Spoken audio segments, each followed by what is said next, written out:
I have another fantastic duo coming from presentation agency BrightCarbon. So I have Richard and Ingrid here. You are going to share some really, really effective PowerPoint tricks, which I think are quite important for everyone who wants to boost their productivity.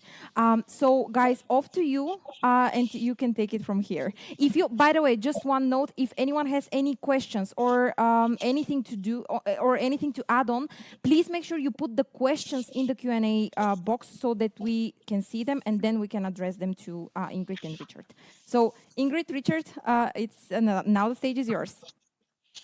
Thank you. So, Richard, I think you're mute. PowerPoint tricks. Oh, okay. Now we can hear you. No, I'm not. There we go. Yeah.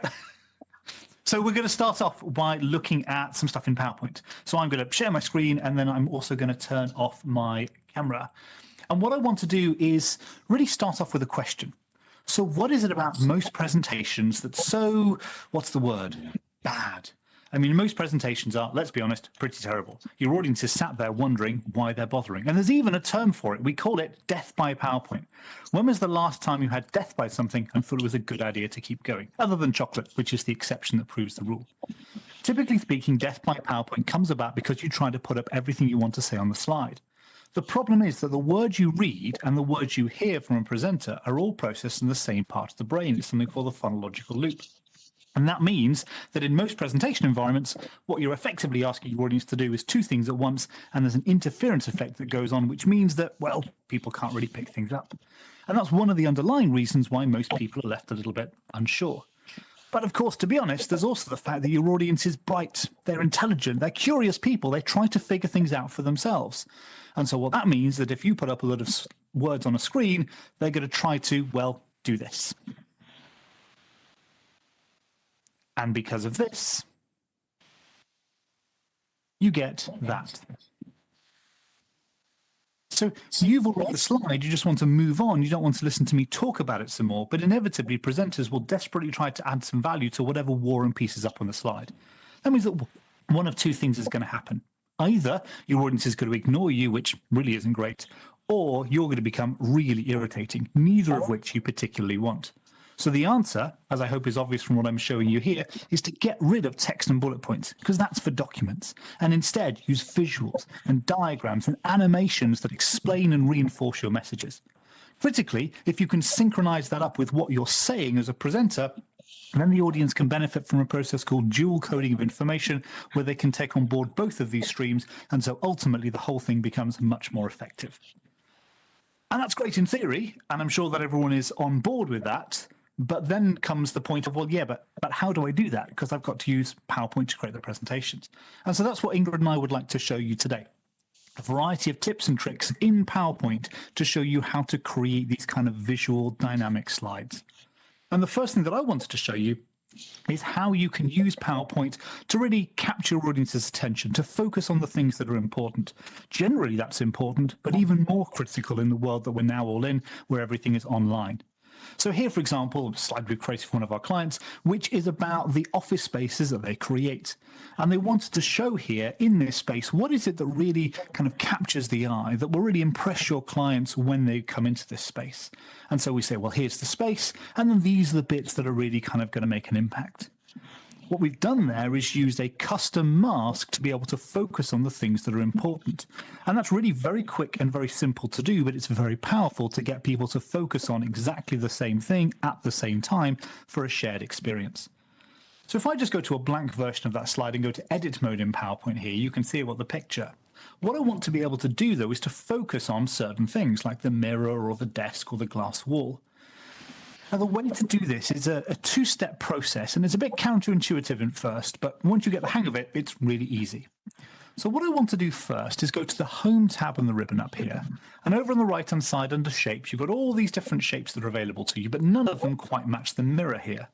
So I'm going to go to the Line section at the top, and over on the right-hand side here, you've got this little kind of squashed Pac-Man thing called a freeform shape, and that allows you to create any shape you like. So if I click in the top left-hand corner of the mirror and then let go of the mouse button, which is a critical step there, and just move my cursor, you might just be able to see a little blue line there. I can then draw that anywhere I want to. So I can now click in the top right-hand corner of the mirror, and then down in the bottom right-hand corner, and then the bottom left-hand corner, and then bring it all the way back to the top again, and it'll turn in a color, in this case blue, click, and now I've got a completely custom shape that overlaps that mirror. I'm going to do the same thing here with the desk, click and let go, and then click and let go, and click and let go.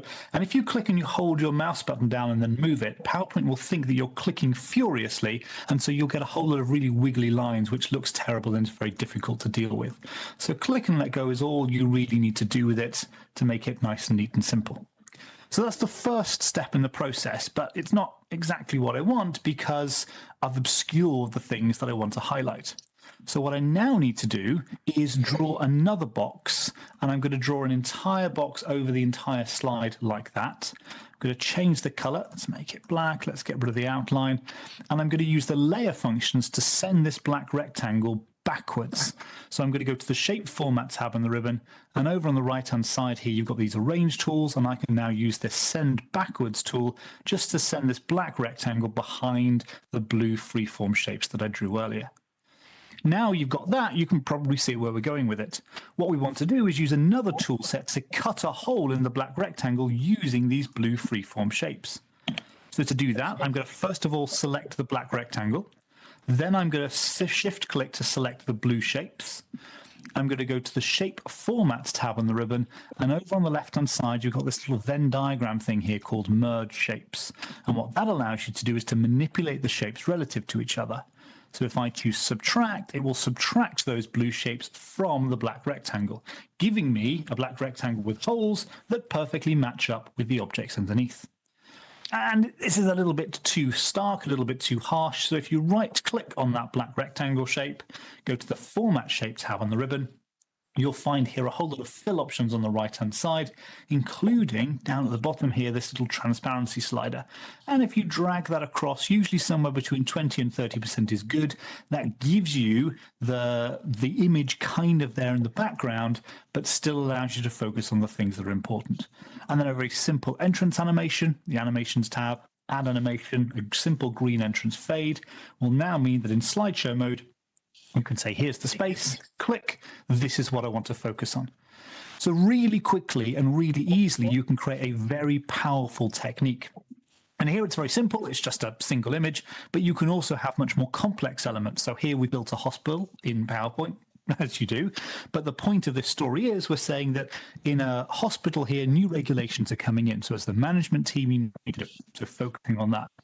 But then you also need to ensure that you're implementing those over a busy working hospital. So we've got the hospital animating in the background there, and we're highlighting all the different departments and all the different challenges that the management will have trying to implement those techniques. Very complex in the background, but really simple and powerful the way that we're highlighting all of those different bits and pieces. And it shouldn't take very long to do. So it works really very well. And we're going quite fast. Ingrid is going to show you stuff that will make you really fast as well in just a second. But I should also say that we've got a PDF summary guide of everything that we're talking about today with step-by-step instructions to give you ideas of what you should be doing and links to short little video tutorials as well. So feel free to take notes, but also sit back, watch a recording later as well and pick out the bits and pieces that you want to try yourself. So Ingrid, why don't you show us how to be super fast? Thanks, Richard. That's great. So I think one of the comments that I get a lot when I run training is that I would love to add more visuals to my slide, but it takes so much time that most of the time it's just easier to add text. So I'm here to kind of give you some very quick tips that are in PowerPoint, but most people don't necessarily know about, and that make your life so much easier. The first thing I'm going to do is kind of go into my home tab and something as simple as a rectangle. So you might want a square on your slide, but if you go into the shape menu, the only thing you can see is a rectangle. There's no square in there. So if you want to create one, you go and then you drag it, and then you can try and make it look like as much as a square as possible, but it's really, really hard. So maybe something like that, we can see in the size here that it's definitely not a square. But there's a very, very quick shortcut for this to kind of solve that problem. So if I delete this and then go back to my home tab, shape, and then go for the rectangle, and now I'm going to hold the shift key just as I drag my shape. And boom, it's doing a perfect square. So if you hold the Shift key while you're dragging your shape and then release it, it's all perfect. It doesn't just work with rectangles, it also works with kind of ovals, circles. So if you want a perfect circle, boom, hold the Shift key and there you are. Very quick, but saves a lot of time. Now, you might want to also move elements on your slide. So for example, I've set up my step from a process, but I realized that it's not quite in the right place on the slide and I want to move it a little bit more to the right. But I want to keep that alignment. It's kind of in the blue area and I like it. So if you try to move it now, it wiggles a bit. You can't do a straight line just with your mouse. However, the Shift key enters again. So if you hold it while you're moving an object, it is moving in a perfect axis. It doesn't just work horizontally, you can also move it vertically like this. And it kind of helps you keep the alignment on your slide and how your objects are kind of positioned, which is also a massive time saver. To kind of push it up a notch. If you kind of want to have duplicates of the same content, I guess most people would do, good old Control-C, Control-V, and that does the trick. So we're going to do that to just see what it does. And the problem is that when you do Control-C and Control-V on a shape is that it copies it a little bit down, a little bit to the right, and it can be annoying then to kind of go and then try to realign it, even if you've got some helpful guides from PowerPoint. You can also do Control-D to duplicate it, but it does exactly the same thing. So not quite where you want your shape to be. However, there's this very, very useful shortcut, which is the Control key. So I'm going to kind of click on this shape. And now I'm going to hold the Control key down. And you can see that my cursor slightly changes to have a little plus next to it. If I now drag this, it's creating another shape for me. So it is a very quick way to duplicate a shape. You can do several like this just by holding the Control key and dragging. And the magic happens when you kind of combine the Control and a Shift. So we've seen in a previous slide that Shift lets you kind of copy shapes on the same axis. Move shape on the same axis. So we're going to add also Control to this, Control and Shift. And that means you can create shapes that are on the same axis, all are perfectly aligned and without any trouble. So that makes kind of creating visuals, creating diagrams a little bit more easier, especially if you want it to be quick. Now, Richard and I showed you, maybe more Richard than I for now, some elements that are all in this ribbon here.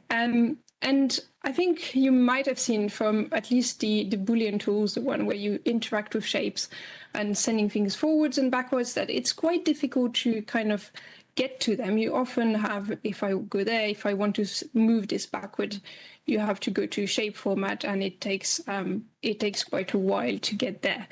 You have to go there and then here and then this menu here. Now, you might see that here I've got something called the quick access toolbar. And if you don't use PowerPoint a lot, it might actually be somewhere up in here with your undo button. It's really annoying to have it here. I wouldn't recommend it. So definitely, if you have it in here, you can show below the ribbon. It will appear here, and it will be easier to get to when you have kind of working in the slides. Now, you can add pretty much everything in PowerPoint into your quick access toolbar. You just need to right-click on it and say so. So, for example, I might do a lot of charts in my slide, and I want a very quick way to kind of insert charts. You can go there and say right-click and add to the quick access toolbar. And it will show up in here. But for me, it's going to show up all the way down there because I have quite a lot of things. But you can add functions that you use quite a lot in there and access them very quickly. Definitely a good thing to do if you're using PowerPoint a lot. We've got a file on BrightCarbon.com that you can download that's already populated if you don't want to go and do it all yourself. So feel free to do that. something else that we've got. And this is slightly different. This is an add-in, so it is a little bit of software that kind of integrates with PowerPoint. And BrightSlide is something we developed by talking about people who do a lot of PowerPoint and get annoyed by some stuff missing. So we try to fix a lot of things that are wrong with PowerPoint with it. And it's a massive time saver, lots of kind of productivity shortcut that really help us. And there is a lot to show. So I'm going to, I'm going to try and access it. There we go. Can't see. There we go. It's gone finally. So BrightSlide tab is just there, and it's got lots of different icons and functions that you can use. So let's have a quick look at alignment. Here's a slide. This is a slide that you've done for your boss. 3 main points. You're really happy with it. It looks nice. It's really cool design. And then you send it to your boss, and your boss looks at it and is like, oh, you know, it could do with a few more points in there and a few more details, and everything's wrong and everything's moved out of place, and you're just really, really sad. So alignment tools are really useful to kind of get things back, realign and in like something that looks nice.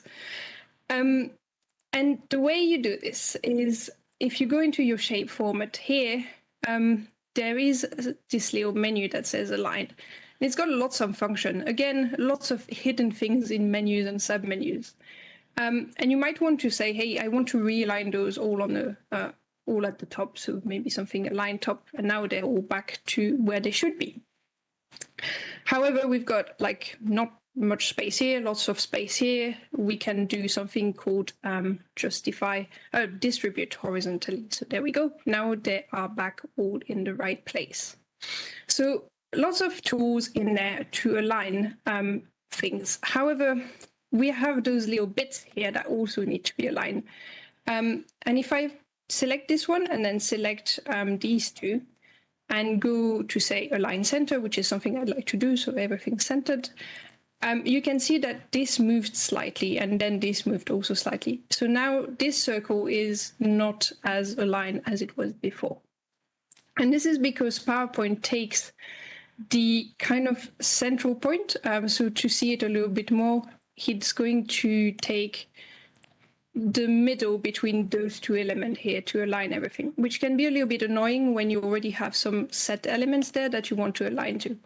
And what BrightSlide do is that you can now change that it doesn't align just to selection, it aligns to the first selected object.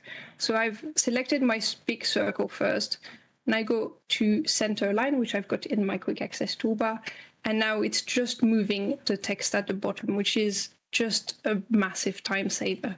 So I'm going to do that with all of them. Align center, so now all my text is aligned to the circle. And I think these also need to be aligned. So I'm going to align to the top, and there we go. And in a matter of seconds, your slide is fixed and back to the pretty state it was at before. Another quick tip, another thing that BrightSlide is really good at, we've got this slide, lots of icons, lots of different sizes, very annoying to try and go and align them all one by one. So what you can do is just kind of click and drag, select all of them, and then you can go to match size in BrightSlide, and boom, just one click of a button, they're all the same size. And then you can go to this wonderful little function called distribute to grid, and it's going to distribute everything on a grid. And you can select, I think I've got 24 of them, so I'm going to do 6, maybe 4, 6, and there we go. And I can also change the spacing between all of them if I would like to. So really, really useful little tool, and saves a lot of time in PowerPoint. And that is me. I will go let Richard take back the reins on this.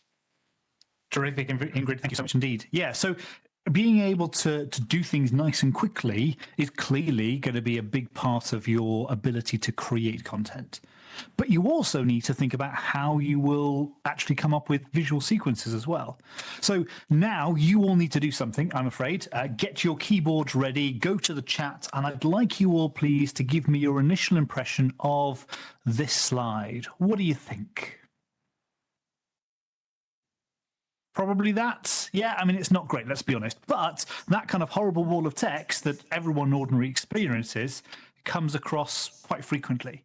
And so what I'm going to do is now try to look at ways that you can improve that by using visuals. So I'm going to show you all the slide again. I'm going to be quiet for a minute, and I'd like you all to read it and then type in the chat different ways that you can improve that slide. What would you do in terms of creating visuals or using animations to make the slide work better? So brace yourselves. Here it is again. Have a read. Type in the chat what you would do to improve it. We actually have already comments because there is a slight delay between us and what's being streamed out to Hopin. So people are saying year 2000, too much text, too busy, too much information, ouch. Boomer, too busy. Someone said, I like that it's familiar. It's Paul. Paul says, I like that it's familiar. Too much text, ugly, a bit conservative, remove bullets.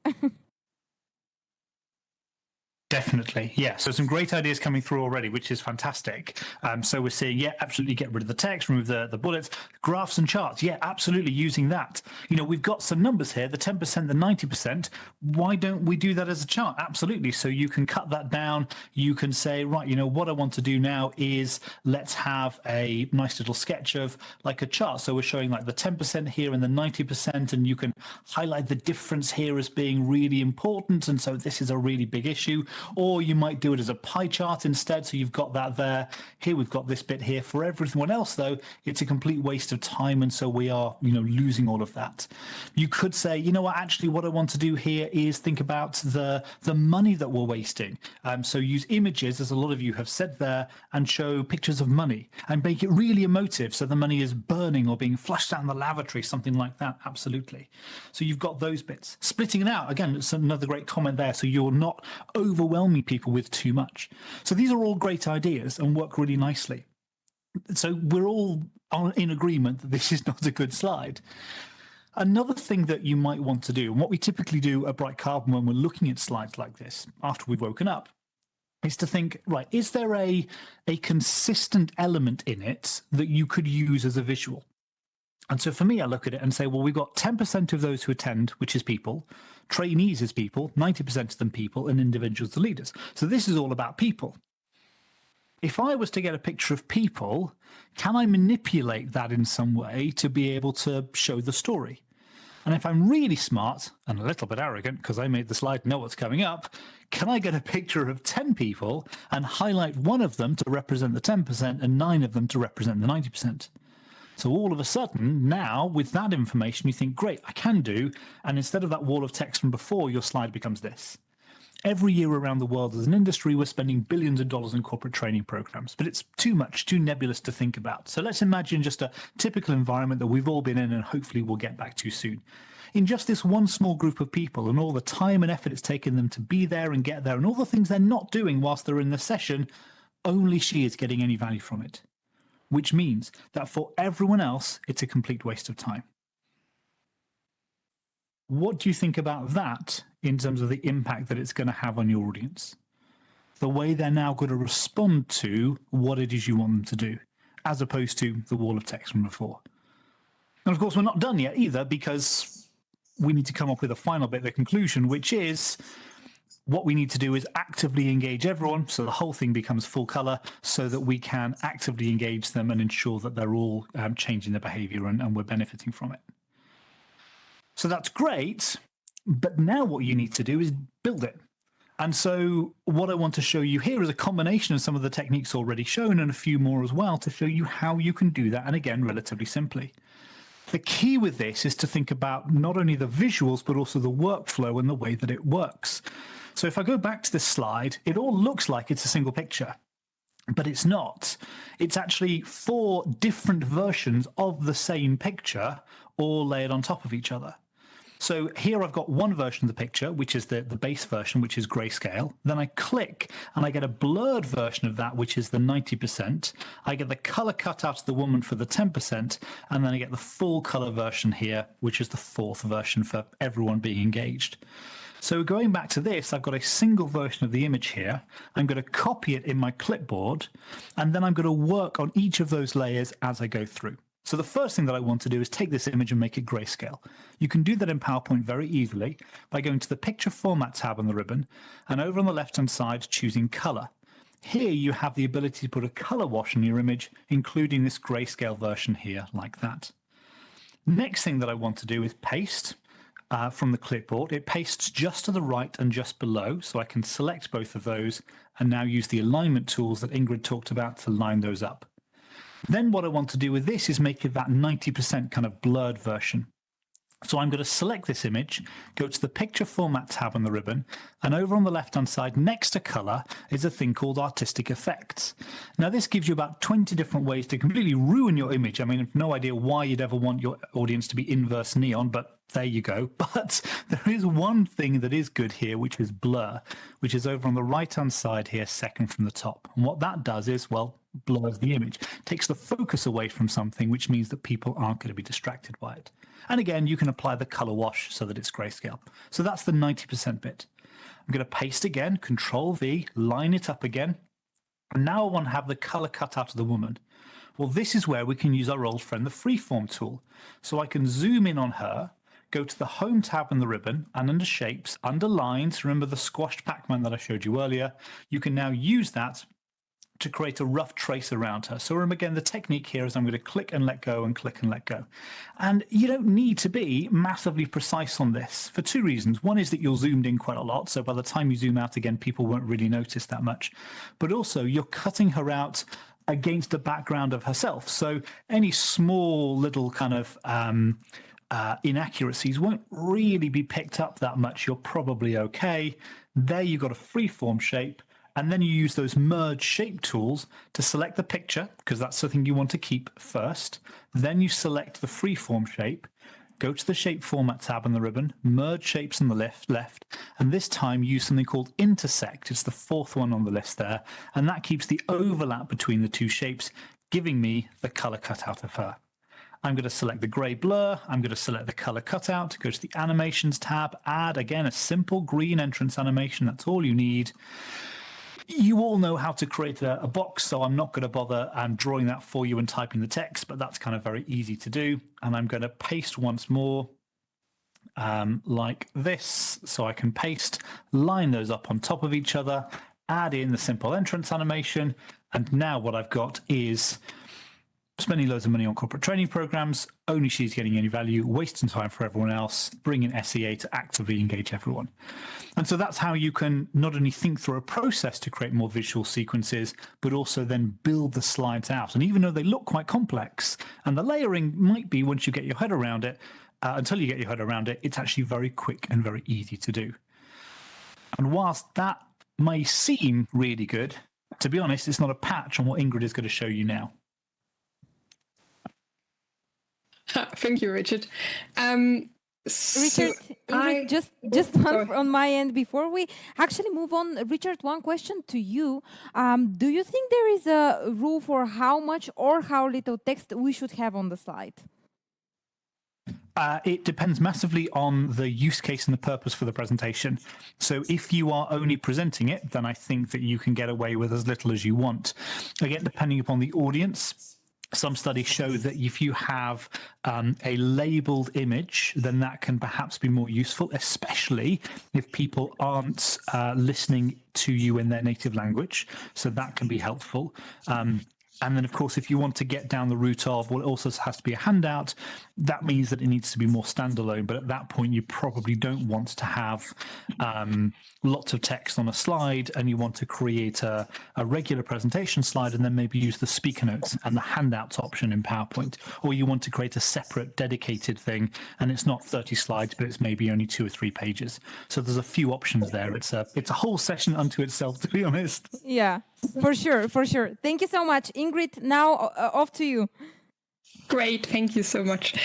So I'm going to talk about one of my favorite subjects, which is Morph. And I think we've seen that it's quite easy to add some animation, but if there's a way that to add even more simpler animation, and this is Morph, which came to PowerPoint, I think, in 2016, and is mostly widely available if you use 2019 and 365. And it lets you animate slightly more complex things really, really easily. And the way it works is I'm going to demonstrate it to you. So I'm going to have a random square on my slide. And, maybe I want to demonstrate the process and I want it to move to the other side of the slide. So what I'm going to do, instead of going into the animation and have a motion path and spend way too much time doing that, is I'm going to duplicate my slide here. So now I've got two versions of it. And in the second one, I'm going to move my square all the way to the right. And the last thing I do is go to the transition tab and use the morph transition, which is actually the first one in there. Just to make sure that you use it. And if I go into show mode now and play this and kind of click through, move to the other slide, it's doing it all for me and I don't have to spend too much time animating. So it's not just about moving things. So I could decide that I want this to change color and be a very nice yellow. I could kind of make it a little bit bigger and change the ratio, something like that. And it works all the same. PowerPoint is doing all the stuff for me, changing the color, changing the position, and it's wonderful. So you might think, hey, I don't really need to move boxes on my slides, but it can be used for a lot of different things. We've got, for example, this new startup process here that looks very dry and annoying to read. And you might want to, as Richard said, paste the information, kind of help your audience to kind of take it in by little bits. Just using Morph, we've done this, so we kind of zoom into the different steps of the process and kind of lets you kind of go through it slowly, let people take it in. And again, no animation at all, just several version duplicates of the slide and then just a Morph transition to kind of title. If you're really curious about what it looks like, this is what it looks like. You've got the slide and then you've got a very, very big version of the process. And we're just moving through it as we go along. Another use that we could make of it, this is, for example, a website I spent a lot of time on, looking at all the cameras I can't afford. But you might want to present it to your boss or something like that to say, hey, we've redesigned a website and here are all the good things about it.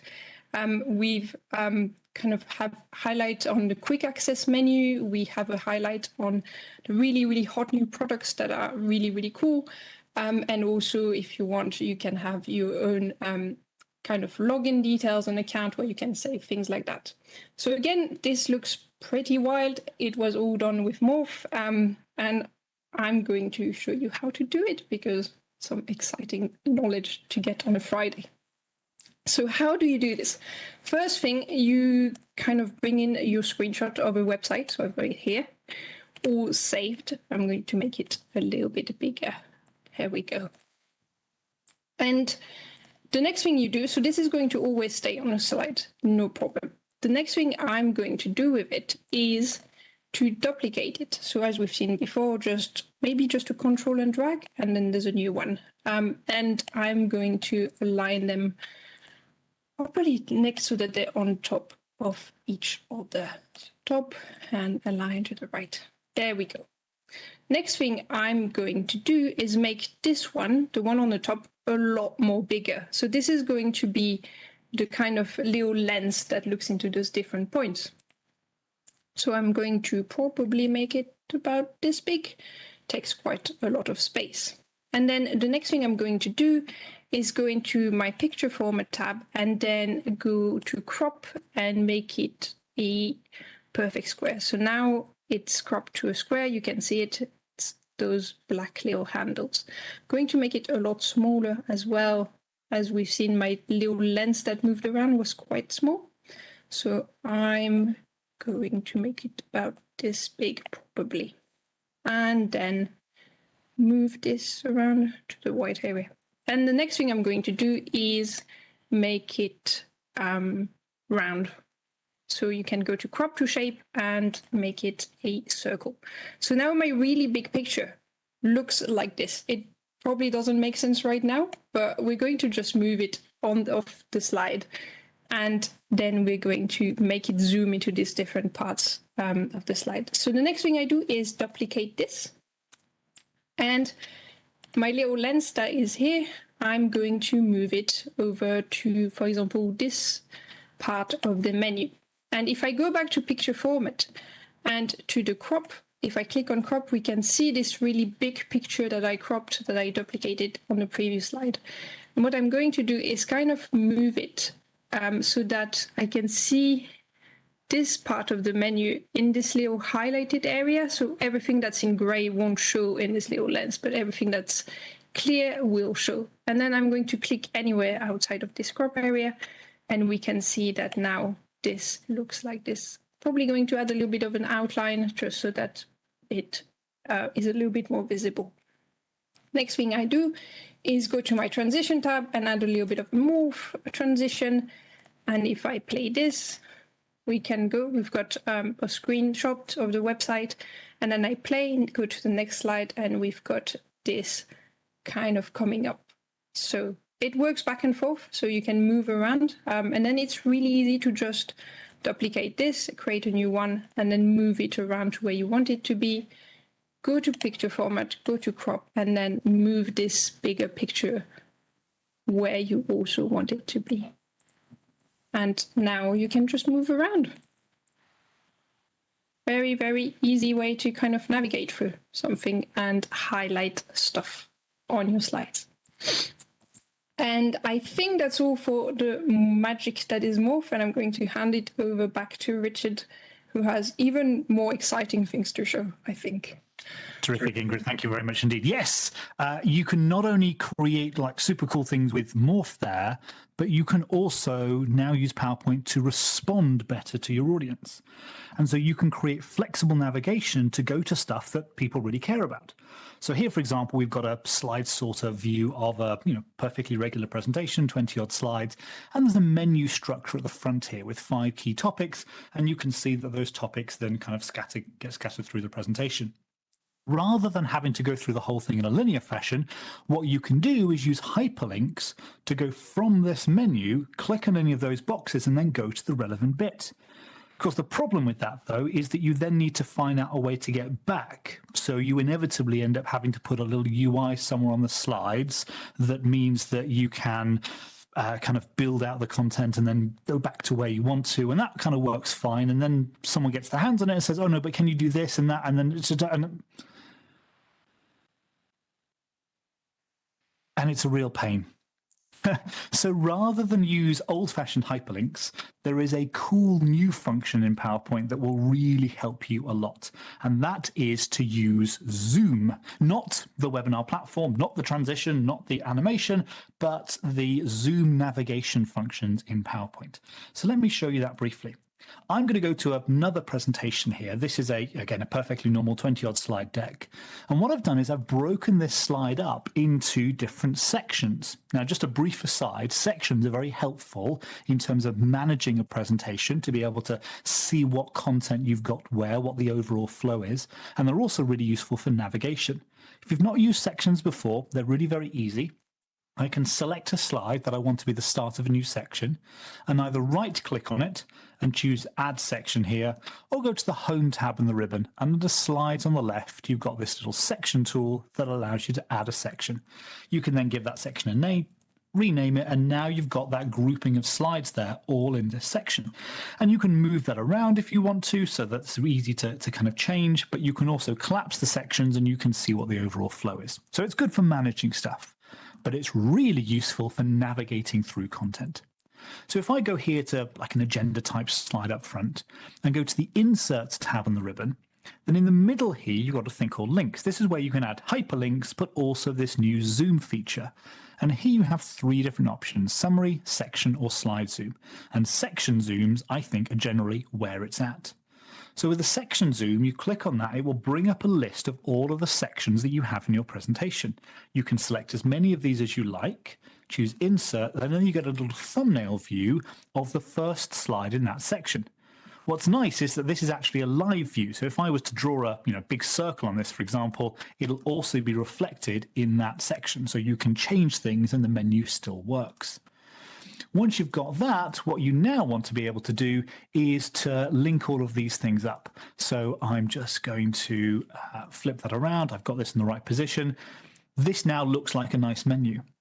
But it's not just a static picture menu.